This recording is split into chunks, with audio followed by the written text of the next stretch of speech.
सारारारा होली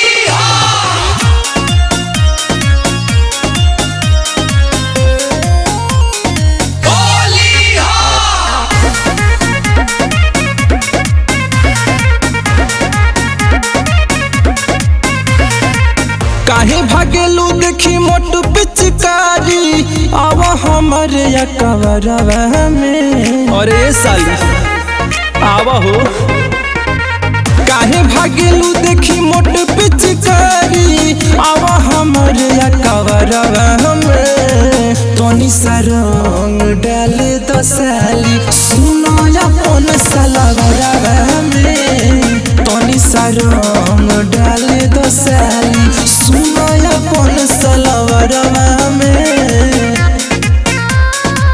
सारारा सारारारा होली हो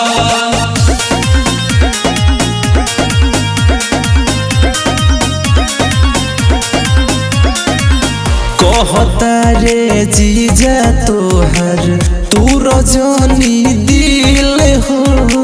भगुआ के तू मजा उठाव लोन साली तू फील हो। सोच के मिजाज हरियर कद होली हो कहता रे जीजा तोहर तू रजनी दिल हो। भगुआ के तू मजा उठाव लोन साली तू फील हो। काहे के चोला करता रुवे साली झूठो तू बेकरवा में। तोनी सा रंग डाले दो साली सुनो अपन सलवरवा में। तोनी सा रंग डाले दो साली सुनो अपन सलवरवा में। सारारारा सारारारा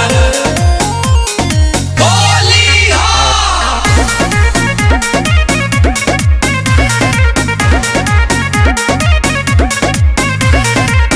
एहे होली में डोली है रितेश कर भले या न कानी हो। ऊपर से नीचे ले रंग है आदित पूरा मूडू में बानी हो। एहे होली में डोली है विशाल कर भले या न कानी हो।